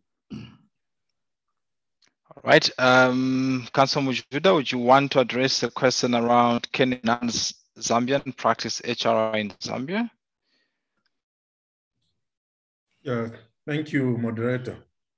Yes, can a non-Zambian or a foreigner practice HRR in Zambia? The answer is yes. However, there are conditions that such a foreigner will be able to satisfy. There are actually 6 conditions. And Section 13 of the new Act does provide for that. First of all, that foreigner must be registered as a member in accordance with the Constitution. So our Constitution will also speak to that. B, possesses knowledge in HRR. There's got training and possesses knowledge in HRR. C, holds qualifications recognized by the Zambia Qualifications Authority. D, is a citizen or is a resident in the Republic of Zambia. So that person has to be resident in Zambia. So where we have heard of instances of people saying is HRR but is based in Hong Kong, that the Act does not allow such a thing. And I think that those are some of the things that the Act did aim at stopping, especially in the minds where you hear somebody's in South Africa, but is the HRR manager for people in Zambia. So it does not allow that. E talks of somebody has to be of a good character and good professional standing. F meets other requirements that the minister may prescribe. So the minister might prescribe certain conditions, but I think the one which I find key is that that particular person must be resident in Zambia. So a foreigner can, as long as that person is resident in Zambia. And of course, would have to possess qualifications that are recognized by the Zambia Qualifications Authority. Thank you. All right, thank you so much. The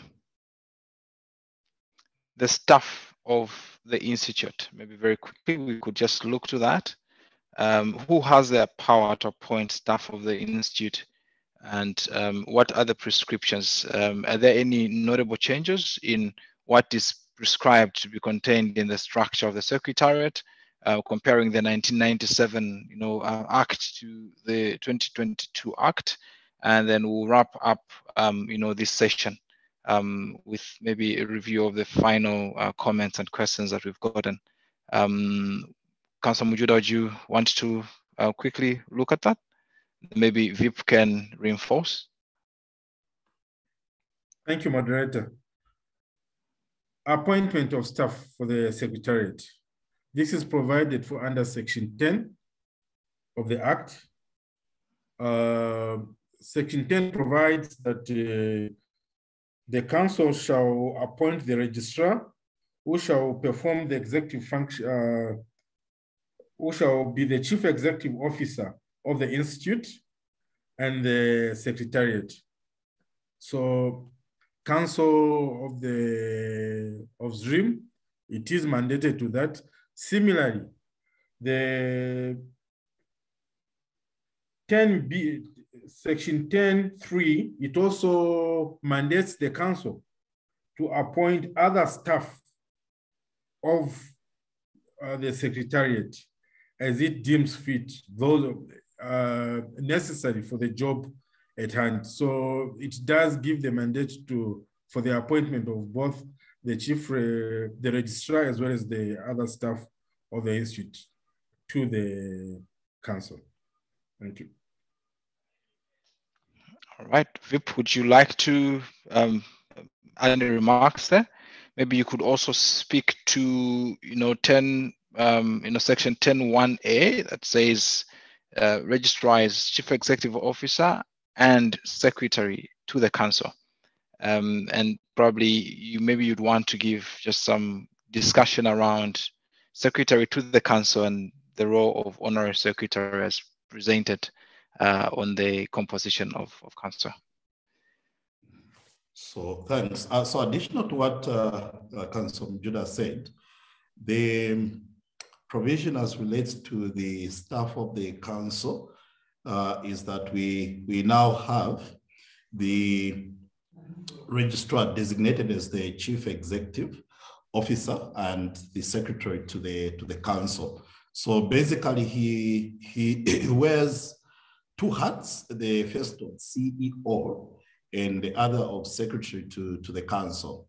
So I think for the chief executive officer, I think this is fairly clear enough, because then the executive functions of the Council are going to be performed on a day-to-day basis by the CEO, or in other words, the Council will perform most of its executive functions through the registrar. So he becomes effectively the head of the executive head of the institution.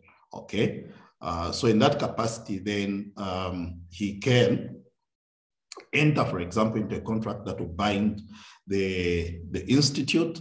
He will represent the institute, I can imagine, at certain fora where the institute, is required to attend, provide representation. Then there's also as well as other executive functions, I think that need not be elaborated here. So then there's the other aspect of secretary to the Council, which is important to note, because you notice that under the composition of the Council, we have, as rightly noted, the office of honorary secretary. So in the initial, I think, bill that was presented to us, there was a proposal to actually drop the role of Council secretary, but I think there was a pushback from ourselves to insist the retention of Council secretary, because whereas the registrar is the secretary to the council in the sense of ensuring that the council is serviced in terms of secretarial services, provide corporate governance support, corporate governance advice to the council, as well as be the link essentially between the council and other governance forums. So, for example, the functional committees and all. So he is that link between the council and these other governance bodies. So you have the registrar performing then the role similar to what you'd consider a company secretary performing in a company. Okay. Broadly, the corporate governance and providing secretarial services to the council. Then the council secretary on his part then becomes the link between the registrar or the secretariat and the council, okay? Because on a day-to-day basis, you don't have the council sitting, but in terms of any matters then that need to come to the attention of the council or any other decisions, okay, of the council that need to be implemented, then the go-between is the council secretary. So he's the one that goes between the council and the secretariat staff through the office of the registrar and CEO. So I think that's in the scheme of things, that's the way we conceive the two offices. So the two offices are supposed to be complementary. So you have the councillor who is a director, director in the sense that he's a councillor, he sits on the council and he provides the linkage, okay, between the council and the registrar. So that's the link there. Then maybe before I can make an end to my explanation, you notice that in the old, or in the Repealed Act, there was the role of deputy registrar defined. So you notice that under the new provision, we do not have the role of deputy registrar. So in terms of the continued existence of that office, it will then be deemed to be other staff, okay, under the registrar's office. So in other words, the role of deputy registrar still continues, but is deemed to be other staff that are appointed by the council. So that is the understanding going forward, much as that particular office is not explicitly provided for in the new act. Thank you. All right, thank you so much, gentlemen. Ladies and gentlemen, we have come to near end of our discussion today. Maybe before we can completely close things, I see a few questions here. One question that speaks to whether or not an HR person cannot report to any other profession except CEO, as is the case for ZIHRM. Is there any provision that would back that position in the Act, or would the Act be not breached if an HR person was reporting to an admin person or to a finance director or something like that? I think the other comments around what should qualify for registration of a member, I think we've adequately dealt with that, and I will address that in the summary of what we've talked about, and in just giving pointers on what is next. Maybe we could address the last question, which is basically speaking to whether HR can only report to CEO or another HR person, or is it possible that HR can report to other professions? With that, yes, I think that would basically be the last question. Vip or Councillor Mujuda, would you want to address that?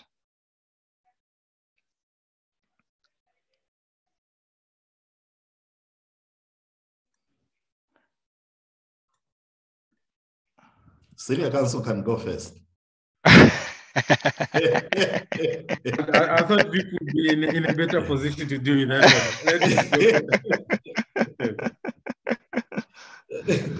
Is Council Olaya on the call as well? Let me make an I am on the call. Okay. All right. Better go first. Ladies first. Council Olaya, please. It's quite funny how the other gender will insist on giving preeminence. So the question was on the reporting lines.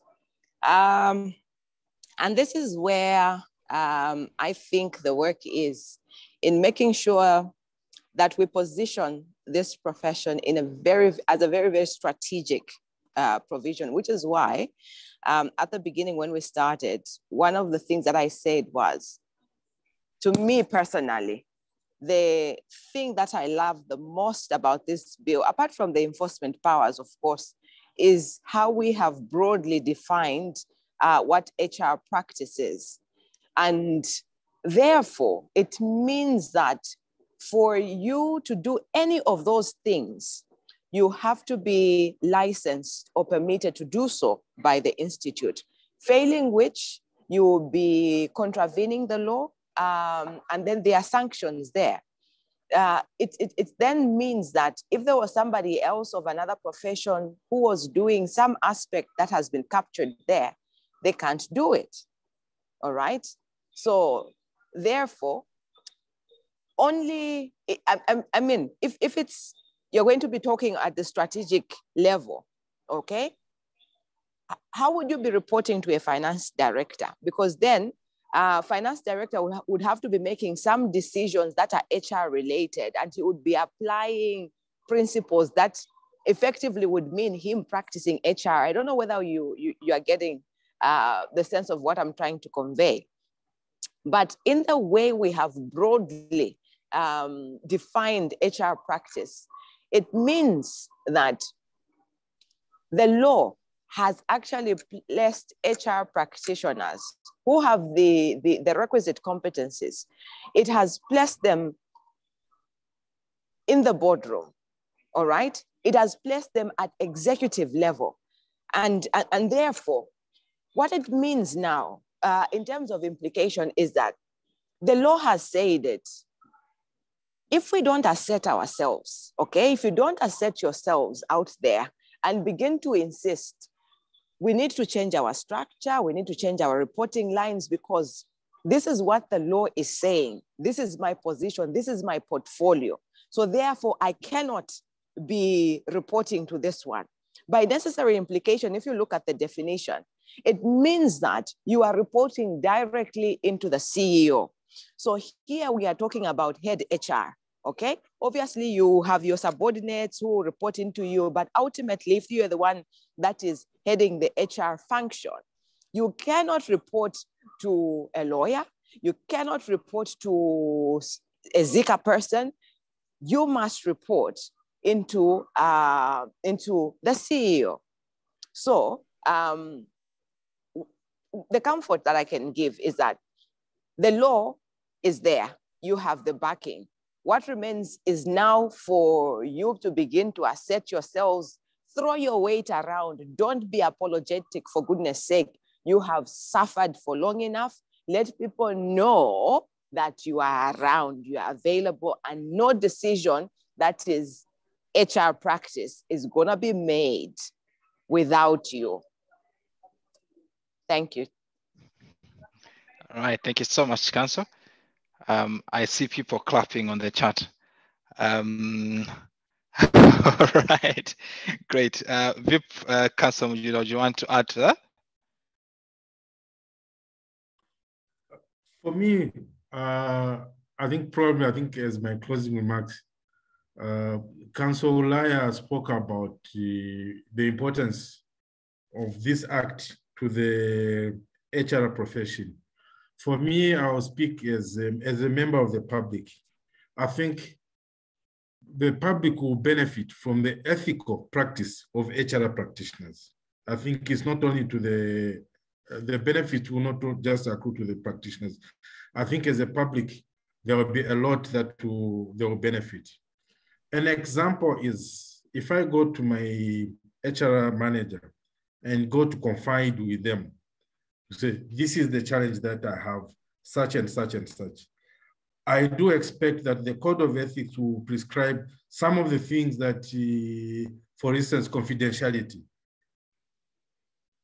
I expect that my HR manager will be able to discharge their duties with a lot of confidentiality, a lot of ethical applications. And at the end of the day, we will have a quality practice or quality jobs out there for the public. So that is my view, that the benefit is not only to the professions, but to the general public who are the workers. Thank you. All right, thank you so much, Vip. You could also give your closing remarks for today's discussion. Thank you so much for the opportunity we've had to interact on the Act and to share views around it. I think this is really the way to go in terms of getting a better and fuller understanding of the law that governs our practice. But maybe before I can make my final remarks, I think just a quick reaction to the question that has been posed by our colleagues. I think it's really important that we stress the importance of HR reporting to the CEO. I think it's the only way you can empower the HR practitioner within the organization and ensure that the people agenda is brought to the forefront. Okay, it is made part of the key, business and strategic decisions of the organization. I think that does help. But I think for that to then be appreciated in practice, it's also important that as HR practitioners, much as we desire, I think, to sit on the executive table, be part of the C-suite, it's also important that we take advantage of the Act now to ensure that we roll out very robust CPDs and learnings that are going to ensure that as HR, we are capacitated enough to deliver a lot of value. I think for me, whilst it's good to rely on the Act as giving us the necessary support that we need to be able to carry out our activity. I think our repute as an institute is supposed to be derived from the value that we are adding in our jobs when we are brought to management conversations. What is the value that we are bringing? And I think for me, the answer really lies in the way we are going to then structure our CPDs, our competence frameworks, and other development opportunities that we are going to create for ourselves as a profession. I think for me, that is what is key. So two things need to go together. The fact that HR needs to sit on the executive table, I think there's no argument about that. But over and beyond that, we need to ensure that we are sufficiently capacitated whilst being empowered by the Act. Then in terms of closing, by way of closing remarks, I think this Act, in my view, has taken us a step further towards becoming a career of choice. And I think that's what all of us should rally around to achieve under the new legal regime, okay? I think in future, when you ask a kid what career they want to do, okay? I would like to hear my kids, okay, say, I want to do HR like your dad, okay? I want to become an HR manager, okay? They shouldn't say, oh, I want to become a doctor, I want to become an engineer or lawyer. If they do, HR should be one of it, okay? Then we know that we become a career of choice that way. And to hopefully drop off the tag that we are simply glorified clerks. And I think this is what has been standing in the way of having HR's pedestal elevated, because there's still a perception out there that we are still glorified clerks. And how do we overturn that perception? It's simply through ensuring that we've got competence and we are able to demonstrate it wherever we go. And I hope this Act will enable us to do that. Thank you so much. All right, thank you so much. Viv, Councillor Olaya, your closing remarks. Thank you, Chair. So I have smiled quite a bit. I know, I mean, how much more could you belittle your friend's profession, you know, by calling them glorified clerks? When you are an employee, when you are coming in, they probably drew your contract, drew your terms and conditions of service, do everything, you know, to help you, you know, achieve what you need to achieve. So we can't blame them because perhaps we have not asserted ourselves enough. But it's a journey, it's a process. We've evolved, we've gotten to this place now. And so I've seen comments where people are saying, yeah, well said, but we need it in writing, we need it in black and white. Tells me we need trauma counseling as HR practitioners. We've been traumatized for the longest time that even when, you know, like the Lord says, I've given you salvation, you want a sign, okay? You want a sign, a physical sign, and that sort of thing. So that written consolation, the comfort that you want from me is not going to come from me because now you have a council, okay, of a body corporate, which under Section 41A is empowered, okay? He is mandated to advance the human resource management profession and to promote its interests. Therein lies the power of the Institute to come up with certain, you know, guidelines, you know, certain standards that in an enterprise, when it comes to HR practice, this is how we want it to be, okay? And the beauty of this definition, again, is that HR practice is as it appears in the mind of the institute. So if the institute or the council wakes up and says, this is how we think HR practice should be, this is how it should be delimited, delineated, there is nothing that anybody can do because it's there. That's the black and white that we've been talking about. So it's having a good law is the one thing, but we do have a lot of laws that are very nice, but on the ground there's something else. So it's incumbent upon us all to ensure that, you know, yeah, we actually have this power. We have been recognized, you know, I'm sure it's gonna take a while to sink in, but yeah, it's happened. You are recognized, you are a profession now. So rest assured that the law has given the council wide enough powers to make those statements if you want, to issue those guidelines if you wish, for your comfort, and I'm sure they will be able to do that. Then in terms of the aspect of training, I think that there's a lot of value in ZIHRM doing this.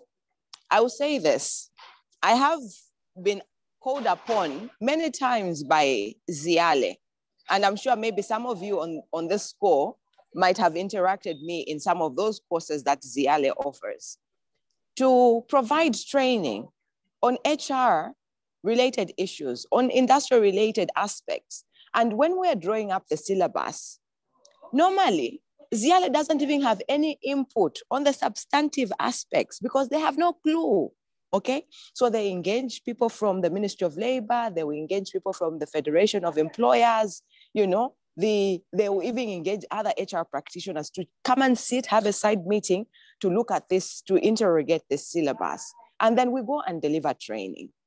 Now, I always think, isn't it odd, okay, that we have a whole institution of HR management in this country, and yet ZIHRM has sort of like noticed this gap and taken advantage, and their fees are not cheap. So imagine the extra income that you have forgone. All right, so That's the past. When you begin to draw up very, very good, progressive CPD training material, not only would you be capacitating your members to be very vibrant, very relevant, very competent practitioners, but you also be getting the much needed revenue also. And not only to the institute, but I'm quite certain I will make some money from all the resourcing, I'll have to come and make.